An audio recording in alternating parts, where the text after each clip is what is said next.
जय श्री कृष्ण। परमपिता परमात्मा की कृपा से आप सभी लोग अच्छे होंगे। और मैंने अभी कुछ दिन पहले एक वीडियो बनाई थी, धीरेन्द्र कृष्ण शास्त्री जी हैं जो बागेश्वर धाम के जो महंत बने बैठे हैं उनके ऊपर। तो कुछ लोगों का इसमें कहना ये था कि आप हमारे सनातन संस्कृति को बदनाम कर रहे हैं, आप धर्म विरोधी हैं क्या, आप नास्तिक हैं क्या, इस तरीके की बातें वो कर रहे थे। कुछ लोगों ने लिखा था और कुछ लोगों ने ये भी लिखा था कि आप टीका नहीं लगाते, आप कलावा नहीं बांधते, आप कैसे पंडित हैं। तो इन बातों का थोड़ा सा विश्लेषण करेंगे, समझिएगा बात को। देखिए, पहले धीरेन्द्र जो कृष्ण शास्त्री जी हैं उनकी बात कर लूँ। और आप हिंदू नहीं हैं, आप तो हिंदू धर्म विरोधी हैं, इस तरीके की जो बातें थी ना। आपको क्या लगता है कि हमारे संस्कृति में कुछ भी यूं ही चलता रहे, कोई भी आए भगवान का, हमारे भगवानों का नाम लेकर के, हमारे हनुमान भगवान जी का, हमारे राम जी का, कृष्ण जी का नाम लेकर के जनता को लूटे, उन्हें मूर्ख बनाए, उन्हें पागल बनाए और पहले से ही ये सारे काम करे, तो हम उसके खिलाफ बोल दें तो हम मतलब हिंदू नहीं हैं। जब धीरेन्द्र कुमार ने ना, जब आपके धीरेन्द्र कृष्ण शास्त्री जी ने ना, जब शायद गलियों में घूम रहे होंगे ना, तब से मैं, बहुत बड़ी बात नहीं कहना चाहिए ऐसे, तब से मैं छोटे से ही ना, इतने बड़े से गुरु चरणों में ही, मथुरा वृंदावन की गलियों गलियों में गुरु चरणों में बैठ करके ही शिक्षा प्राप्त करता रहा। अच्छे से अच्छे संत देखे, त्यागी तपस्वी देखे, अच्छे अच्छे महात्मा देखे, सब देखे। लेकिन तुम जितने ऊंचे साधक से मिलोगे, जितने ऊंचे साधक से तुम मिलोगे, जितना ऊंचा तुम्हें साधक यदि मिलता है, उससे मिलने के बाद तुम्हें एक चीज़ पता चलेगी कि ये जो चमत्कार हैं ये कभी भगवान की दृष्टि तरफ से नहीं होते हैं। समझना बात को, मैं क्या कहना चाह रहा हूँ, गहराई समझना, तब तो समझ आएगा। यदि कोई ऐसा चमत्कार कर रहा है ना कि यूँ किया, यूँ इसमें से सिक्के निकाल दिया, इसमें से मिठाई निकाल दिया, यूँ किया, तुम्हें कुछ बता दिया, तो वो ज़्यादा से ज़्यादा जादू हो सकता है, जादू से ज़्यादा कुछ नहीं हो सकता।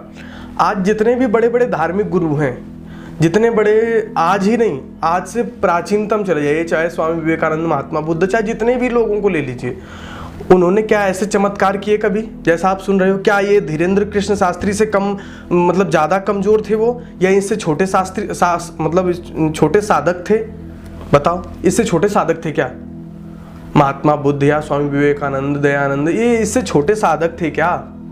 विवेकानंद धीरेन्द्र कृष्ण शास्त्री से छोटे साधक थे? तो उन्होंने ऐसा क्यों नहीं किया? वो हमेशा साधना की बात क्यों करते रहे? महात्मा बुद्ध हमेशा साधना की बात क्यों करते रहे? आज जितने भी हमारे देश में ऊंचे ऊंचे साधु सन्यासी आज भी जीवित हैं, जो वो हमेशा साधना की बात क्यों करते हैं? बताना मुझे। वो भी यही व्यापार खोल के बैठ जाएं। आज जितने भी आध्यात्मिक जगत में अच्छे अच्छे गुरु हैं, मैं तो बचपन से ही गुरुओं के चरणों में पला बढ़ा हूँ, मुझे सब पता है। आज वृंदावन में आ जाइए आप, जितने बड़े ऊंचे स्तर के संत हैं, महात्मा हैं, वो कभी इन बातों को नहीं कहेंगे तुमसे। वो तो हमेशा साधना की बात करेंगे, क्योंकि वो जानते हैं कि ब्रह्म प्राप्ति का मात्र एक ही रास्ता है, वो साधना। यम नियम आसन प्राणायाम ध्यान धारणा समाधि, यम नियमों का पालन, आसनों की सिद्धि, ये सब चीजों से परमात्मा तक पहुंचा जा सकता है। ये किसी को अपनी तरफ आकर्षित करके, ये पहले से ही, आप मानेंगे नहीं मेरी बात को, मुझे पता नहीं विश्वास करने वाले हैं, लेकिन जब परमात्मा की कृपा होगी तो आपको अपने आप विश्वास हो जाएगा। अभी भरोसा नहीं है ना आपको। एक मैंने कई घटनाएं पीछे बताई, लेकिन आपको वो सब बहुत बुरा लगा। लेकिन जिस समय परमात्मा की कृपा होगी ना, आपको अपने आप पता चल जाएगा कि वास्तव में साधना भक्ति होती क्या है। ठीक है, ये आपको केवल और केवल ये सब चीज़ें पहले से फिक्स होती हैं। मैं इस लाइन में बचपन से हूँ, मुझे सब पता है इन चीज़ों के बारे में। और ऐसे लाखों महंत आए और लाखों चले गए, मेरे देखते देखते आए, और चालाकियाँ चलती रही। लेकिन ऐसी झूठी चालाकियाँ कब तक चलती रहेंगी?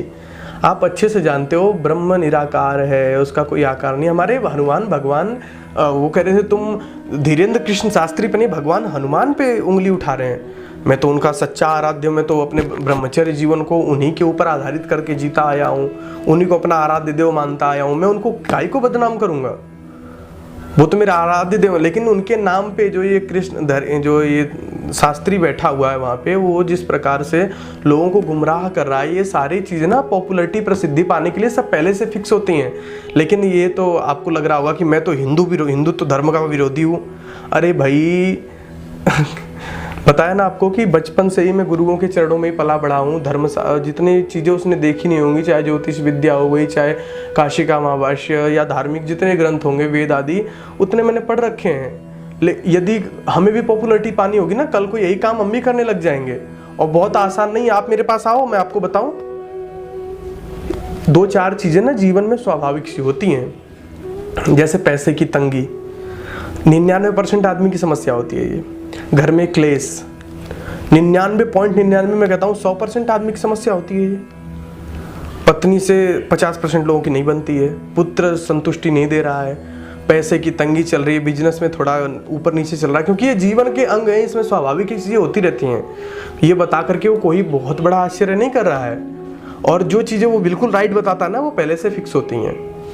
संगीता जी कौन है, उर्मी जी कौन है, वो खड़े हो जाएं और उनका पर्चा पहले से फटाफट बना दिया। उन्हें सब पता है कि संगीता जी के बारे में क्या बताना है, उर्मी जी के बारे में। ये चीज़ें ना अभी आप नहीं समझेंगे, मैं तो वृंदावन आदि में बचपन ही गुजरा है, तो इन चीज़ों को मैं गहराई से समझ सकता हूँ। और जब परमात्मा की कृपा होगी तो आप लोग भी समझ जाएंगे।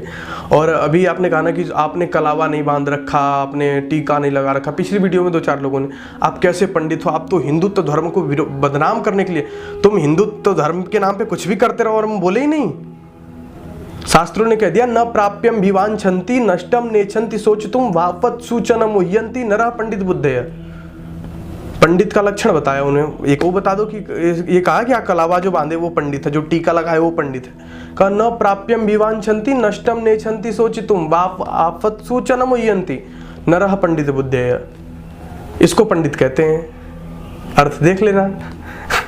ठीक है, तो कलावा टीका जो लगाए, बहुत सारे पंडित ऐसे हैं हमारे ग्रामीण क्षेत्र का पंडित ऐसे हैं कि वो दारू भी पीते हैं, मांस मदिरा भी खाते हैं और पूरे गांव के पुरोहित बने बैठे हैं। अब तुम उनको पंडित कहना चाहते हो, वो तुम्हारे लिए आराध्य देव। 50% पंडित ऐसे हैं जो पूरा का पूरा कर्मकांड कराते हैं और शराबों में लिप्त हैं, मांस आदि में लिप्त हैं। उनके बारे में कुछ बोल दो तो तुम्हें लगता है कि हिंदुत्व धर्म को बदनाम कर रहा है, ये हमारी संस्कृति को बदनाम।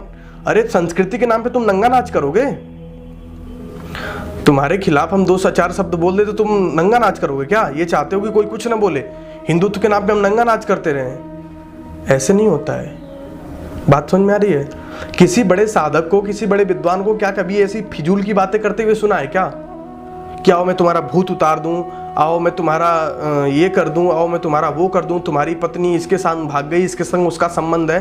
अरे साधक आदमी, विद्वान आदमी जिसका परमात्मा संबंध होगा, ऐसी फिजूल की बातों पे ध्यान ही नहीं देगा वो। तुम लोग पता नहीं कैसी सतही जिंदगी जी रहे हो। तुम्हें साधना से कोई मतलब नहीं, तुम्हें ब्रह्म से कोई मतलब नहीं, तुम्हें भक्ति से कोई मतलब नहीं, तुमने जाना कुछ है नहीं, खाली तुम्हें बस ऐसा माहौल मिल जाए जहाँ 2-4-10 लोग बैठे हुए हैं, वाह वाह तालियां बज रही हैं, बाबा जी ने कह दिया ये और चमत्कार हो गया, बस तालियां फटाफट फटाफट बज रही हैं। तुमने ना कभी विज्ञान को समझा, ना तुमने कभी धर्म को समझा, ना तुमने कभी अध्यात्म को समझा। तुम्हें बस ये लग रहा है कि ये तो हिंदुत्व धर्म को बदनाम करने आया है। हमारे बाबा जी की बदनामी कैसे कर दिया, बागेश्वर धाम वाले जो धीरेन्द्र कृष्ण शास्त्री है उसके बारे में बोल कैसे दिया।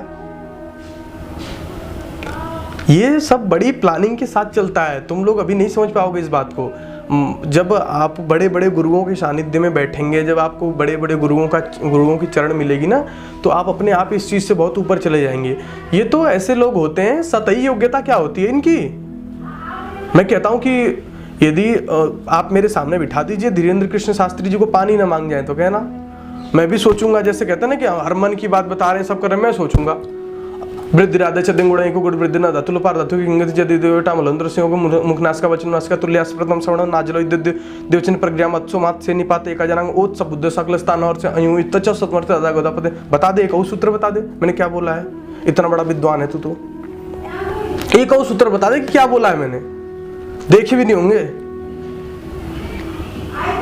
तो ये बात मत करो कि वो जान लेते हैं। मैं कह रहा हूं पानी मांग जाएंगे मेरे सामने। जिस जीवन को आज वो जी रहे हैं, मंचों पे जो लोगों को इस प्रकार की प्रेरणा देने का काम कर रहे हैं ना, वो मैंने बहुत करीब से देखा है। लेकिन हम साधक लोग हैं, हमारा उद्देश्य ये फिजूल का कुछ होता नहीं है। मैंने तो यूं ही, कुछ लोग मेरे से बार बार आग्रह कर रहे थे कि आचार्य जी इनकी समीक्षा कीजिए, इनके बारे में हमें जानना है, इसलिए मैंने ये वीडियो बनाई थी। नहीं ऐसे मूर्खों की तो मैं बात ही नहीं करूं। जो भगवान के नाम पे लोगों को पागल बना रहे हैं। अरे लाखों का, किसी ने लिखा कि वो शादियां कराते हैं इतनी बेटी को, लाखों का धन आ रहा है तो कहीं खर्च नहीं करोगे तो समाज ठोक नहीं देगा पकड़ के?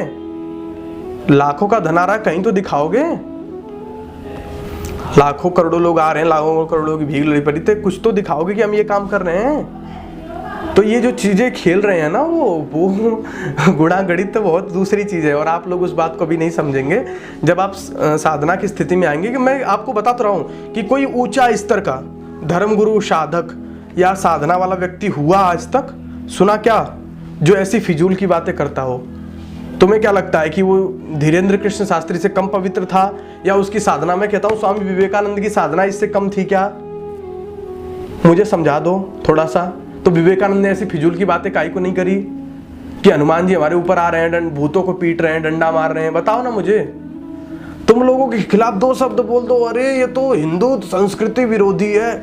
अरे मूर्खा चंद, दिमाग तो खोलो, मैं क्या कहना चाह रहा हूं।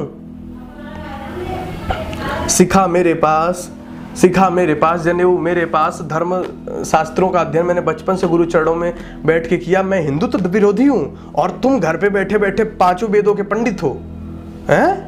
ये पैसे की कमी, घर का क्लेश कभी कोई बाबा ठीक नहीं करता है। यदि तुम इस भाव में जी रहे हो कि कोई आएगा जो जीवन में चमत्कार कर जाएगा, ऐसा कुछ नहीं होने वाला है। चाहे बागेश्वर धाम चले जाओ, और ऐसे कई धाम चल रहे हैं, वहाँ चले जाओ। यहाँ खाली आपको अपनी पद प्रतिष्ठा बढ़ाने के लिए मूड बनाया जाता है, और आपसे आप कहते हो ना वहाँ तो पैसा नहीं लगता है, लेकिन अब प्रत्यक्ष रूप से नहीं, अप्रत्यक्ष रूप से वो आपसे लाखों की कमाई कर रहे हैं। इस बात को आप नहीं समझोगे अभी, क्योंकि जब अंधभक्ति ना दिमाग पे चढ़ी होती है ना, तो ये सारी बातें समझ में नहीं आती हैं। आपको अभी साधना तो दिखाई नहीं देगी, क्योंकि उस समय सुबह 4 बजे उठना है, फिर साधना के लिए बैठना है, फिर उसके बाद व्यायाम आदि करना है, अपने आसन को सिद्ध करना है। ये सारे काम तो नहीं होंगे ना, नहीं होंगे, क्योंकि ये तो बड़ी कठिन काम है। तुम पे तो बस ये होगा खाली कि किसी की वीडियो देख ली, सोचा समझा है नहीं, लिख दिया कि हिंदू विरोधी हो तुम, तुम्हारा प्लान क्या है, पैसे मिले हैं क्या तुम्हें वीडियो बनाने के लिए, यही सब है तुम्हारा। साधना भक्ति करो, थोड़ा जीवन को उच्चतम आदर्श दो। कथावाचक कभी भी, चाहे कोई भी कथावाचक हो, वो तुम्हें कभी नहीं बताएगा ब्रह्म प्राप्ति रास्ता का। तुम किसी ऊंचे विद्वान को पढ़ लो, ऊंचे आध्यात्मिक गुरु को पढ़ लो, वो तुम्हें हमेशा ब्रह्म प्राप्ति का रास्ता साधना बताएगा, लेकिन तुम्हें कोई कथावाचक नहीं बताएगा। मुझे दिखा देना तुम। क्यों नहीं बताएगा साहब? वो क्योंकि वो बताएगा तुम्हें कि तुम एकांत में बैठो, तुम साधना भक्ति करो, तुम अपने आप को एकाग्रचित करो, यही एकमात्र उपाय है। तो उसकी दुकान कैसे चलेगी? मुझे बताना एक बार। वो इतनी बड़ी दुकान खोल के बैठा हुआ, कैसे चलेगी उसकी दुकान? मुझे थोड़ा समझाएंगे आप? यदि वो आपको पूरी की पूरी चीजें बता देगा तो उसकी दुकान चलनी बड़ी मुश्किल हो जाएगी ना। आप समझ ही नहीं पा रहे हो। तो उसकी दुकान चलती रहे, इसलिए वो आपको कभी ये पथ नहीं बताएगा। और एक सच्चा गुरु और एक सच्चा आध्यात्मिक व्यक्ति आपको इस रास्ते पर ले जा सकता है।